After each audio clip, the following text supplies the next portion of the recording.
Well, it's Friday, the 11th of February, 2022, and this is the Randomizer. Well, I'm your host, Charles Schultz, and tonight's Randomizer is devoted to the concept of field physics.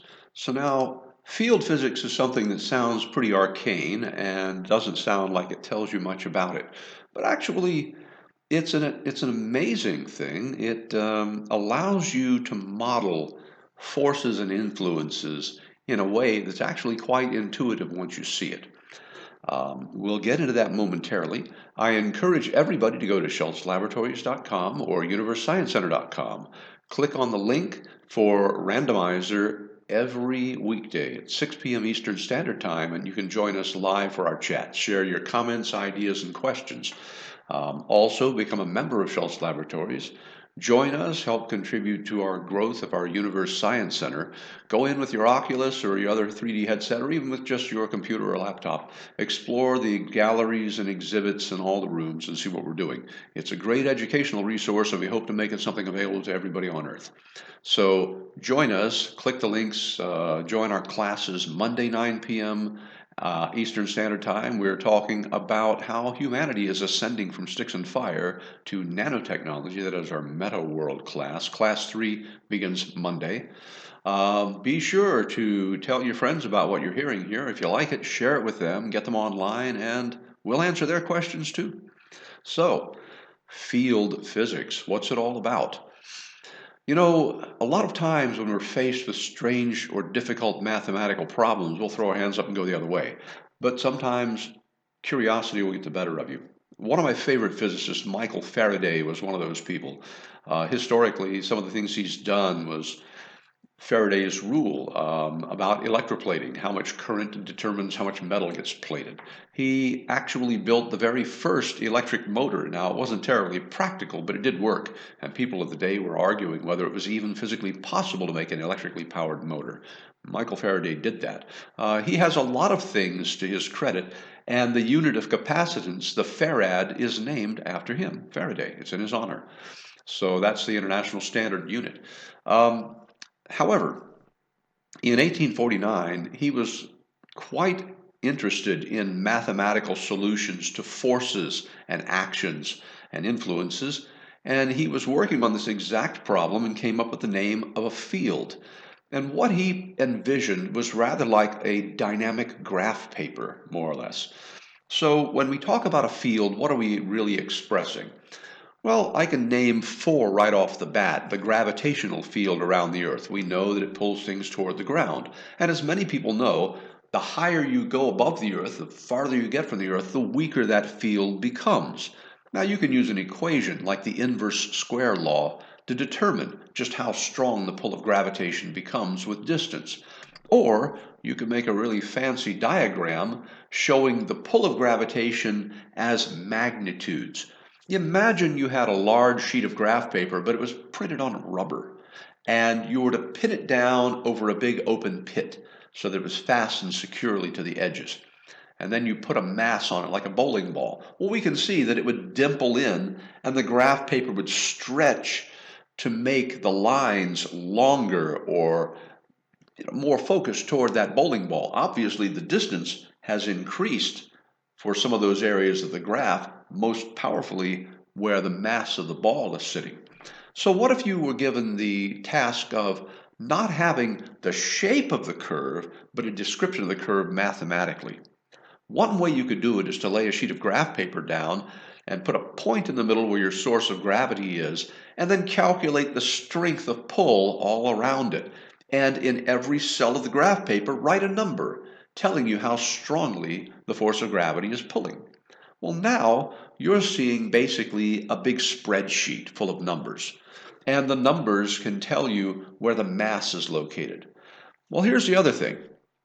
There's more to it than simply a magnitude, an amount. In most of the processes in nature where force is being applied to something or transferred to something, something's being made to move under the influence of, say, a magnet or the gravitational force, there's more involved than just the magnitude itself. And you have an example of this in everyday life. You've heard of velocity. What is velocity? When you get in your car, you travel at a certain speed, and that speed can be shown to be a magnitude, how rapidly you're moving in a unit of time. And magnitude is just how big it is. Well, you have two quantities actually when you talk about velocity, not just speed. That's only half of the equation. The other is direction.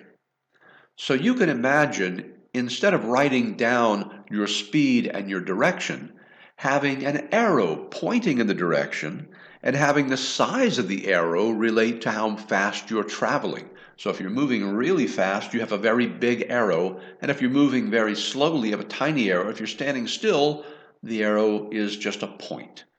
So now, this is called a vector.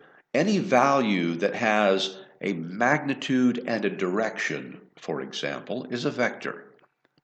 It's not hard to understand. And so when somebody says, if you have a velocity of 0, how fast are you traveling? You're not traveling anywhere at all. But you can still have a direction of influence. Here's an example of this. If I throw a ball straight up from the earth, it's going to lose speed as gravitation pulls on it. It will reach a certain point, and for an instant, its speed will be 0. But it still has a downward pull. The vector is still present. So what we're really looking at here is you can represent an amount of force and a direction that it is pulling, vectors, in a field. So this is like a really complicated sort of graph paper in a sense. We can think of 4 easily described fields: the gravitational field, the electrical field, let's say the charge around an object such as one of those wonderful ball-shaped generators that you see the people that has the belt in the column. You put your hand on it, your hair stands up. That's called a Van de Graaff generator. Well, that ball has an electric field around it, and we can represent that mathematically or as a series of arrows of different sizes aimed toward or away from the ball. So we got an electric field, we have the gravitational field, we have the magnetic field. You can imagine a bar magnet, and the magnet has loops of force traveling around it from the north to the south pole, all the way around it in what looks like a large donut shape. This is also a field, and it's a vector field. You can see that the direction of each of the lines of force can sketch out this amazing donut shape around the bar magnet. Then there's also the composite electromagnetic field. So there's 4 fields right away. And that might sound like, that's all there is. But actually that's not true. So let's imagine you have a tank of water, and the water is flowing inside the tank. And it's being stirred a little bit, so there's some swirling and there's some rotation. How would you create an equation to describe that? And it might be really time-consuming to calculate that. Suppose I want to do a computer graphic of something swirling around, going down the drain, but being influenced by some of the turbulence in the fluid. Now, this is a big question in simulations and gaming and graphics. Actually, what you can do is you can calculate the vector field and then simply use it as a transformation. So now, imagine that I have a sheet of graph paper and I've put the strength of gravitation on it or the flow of fluid on it as a series of strengths and directions. So each cell of the graph has an arrow, a vector pointing around in it somewhere. Now, once I've calculated the entire sheet of answers, so to speak, I can then place a test particle in there. Let's say I have a red rubber ball attached to it in computer graphics land. And the point of that red rubber ball's center will follow, moment by moment, the speed and direction of those arrows. And I can simply read the values, calculate how that would move my ball moment by moment, and I get the answer. And I get a very realistic simulation of that ball following the turbulence and the spiral down the drain. So this vector field can actually be a spreadsheet full of numbers, or if the program isn't too terribly slow or the math too terribly complex, I can literally represent it as a single equation. And then moment by moment, reach out, work the values that the equation would add to the speed and direction of that ball, and get my answers. So a field is literally a field of influence. And as the representation for the curve of gravity around a planet, as the ball sinks on the rubber sheet, for instance, or the turbulence and movement of water flowing in a tank, those things can both be represented very easily. So now we get down to something very, very interesting. Many people have heard the name Sir Isaac Newton, and one of the things that he was really good at was calculus, calculating things. And he is one of the people who helped contribute to the directions and development of calculus. So what is calculus? It's actually a very important mathematical tool that most people don't run across in their daily lives, but it's got enough fascinating properties that it might even be interesting as a mental game of sorts to play sometimes. There are a lot of strange concepts that happen to show up in calculus, for instance, integrals and derivatives and limits. And when we start talking about them, it seems like a foreign language. Well, it's easy to represent what those values are. If you look at the dashboard of your car, you have an odometer which shows how many miles have elapsed over time as you've driven. Well, this is an integral. You have added up all the little portions of distance you've traveled at whatever speed, and it has tallied up on a little counter in there, and most vehicles have a digital display these days, but it's tallied up a value on that digital counter. The odometer, the number of miles your car has traveled, is an integral, and it is the integration of each little step in time that your car took as it moved. What about derivative? What does that mean? A derivative literally comes from deriven, where a riven was a flow, like a river. Now, many languages have similar terms, and to derive is to pull out of the flow. So you have the flow of fluid or data, and you find a point and you pull it out. That one little thread or that one little bit of data, that is a derivative, a derived value. How does it relate to the speedometer on your car? Your speedometer, showing how fast you are traveling, is a derivative. So even looking at the dashboard of your vehicle, you get two important calculus concepts.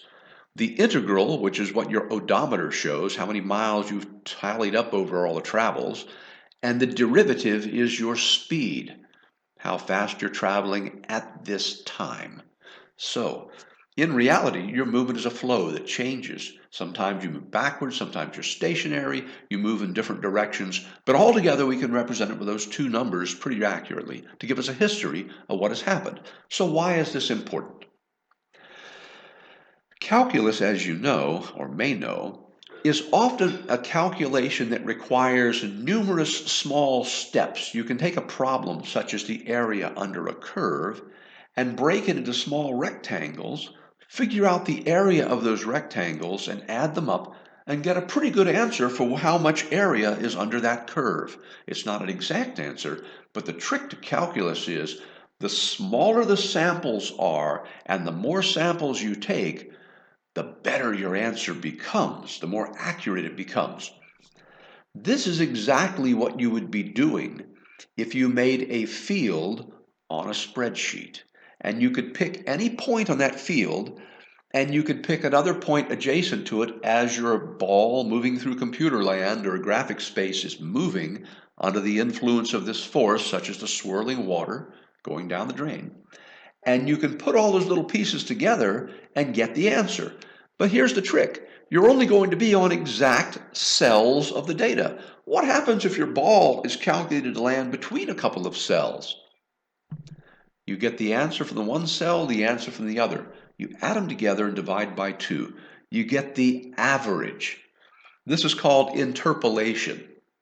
So, as if you know just exactly where you're located in space near a number of fixed answers that you know very well, you can interpolate and get an answer somewhere in the middle that's usually pretty darn close.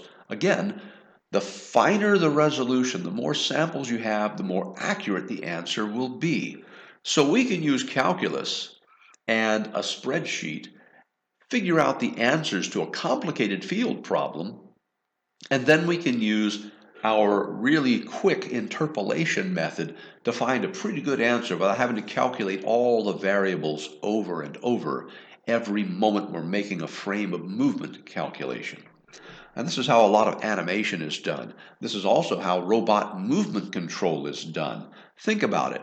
When you tell a robot to move an arm from here to there, how does it know exactly how fast to go? How does it know how much force to apply? It works backwards, this field of influence. It uses what's known as inverse kinematics. In order to get its hand from here to this point within half a second, it must accelerate at a certain rate, cruise at a certain rate, and decelerate at a certain rate to get there. You can use fields to give you an idea of what that simulation would look like. You can treat it as an acceleration and deceleration problem, which is very much like the force of gravitation. So fields can exist as innate to an object, such as a planet or a charged particle or a bar magnet, or they can be assigned to the flow, the turbulence in a tank of liquid or a container of gas, or pollen particles. Imagine pollen moving through a breeze when you sneeze and blowing and rolling around in all directions. That's a complicated sort of a math problem. And you can use fields to help eliminate a lot of the legwork. It makes it a lot easier. So now, if anybody has any questions about fields and field physics, let's bring them to the display and I'll read them out, or you can say them out loud. Otherwise, as we're waiting for a question or an idea, I'm going to encourage everybody to go to schultzlaboratories.com or universesciencecenter.com. Go to our page, sign up for our classes Monday 9 p.m. Meta World is our existing class, and that's 9 p.m. Eastern Standard Time every Monday. Weeknights at 6 p.m. Eastern Standard Time is the Randomizer, the one you're listening to now. And we'll begin, this is Friday, so this is the last randomizer for the week. But Monday, 6 p.m. Eastern Standard Time, we'll start all over again with a new set of randomly selected technical terms. So, become a member of Schultz Labs, join our classes, support what we're doing, and bring your friends, show them what you're seeing, explore our worlds, and make contributions, ideas, give us suggestions.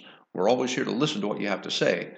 You can always send an email to admin, A-D-M-I-N, at schultzlaboratories.com. So if you go to the site, the spelling and everything is pretty obvious at that point.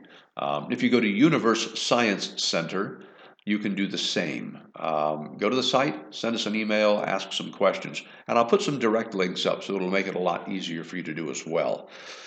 Well, I don't see any questions at the moment, and I think at this point I'm going to wrap up our little expose on field physics today. I do have a quote for you, and it says, "He brought me up also out of a horrible pit, out of the miry clay, and set my feet upon a rock, and established my goings." That's Psalm 40, verse 2. And you know, a lot of times in our lives we don't know which direction to go, and all we need is a person or an idea to put us on the right path and direct us a little. And once we have our feet on firm ground, we usually can work by instinct from there. Just find the right way to proceed. I think if we examine our choices in life and the decisions we're making, and we just take a moment to think them through, we might sometimes make a little better choice. We just need a solid place to travel. Well, you know my favorite saying, let's make this a better world. Make the world a better place for having lived in it. I mean, there's no better way to put it. And I appreciate everybody who's shown their support, and I thank everybody who comes to these randomizers in our classes and supports Schultz Laboratories and the Universe Science Center. So have a wonderful weekend. Come back again Monday at 6 p.m. and join the randomizer. And if you have any ideas, we'd like to get them on the air. This is a dynamic and live format, and we're always ready to hear what you have to say. Well, thank you to everybody, and I hope you have a wonderful weekend, and we'll see you Monday. Take care.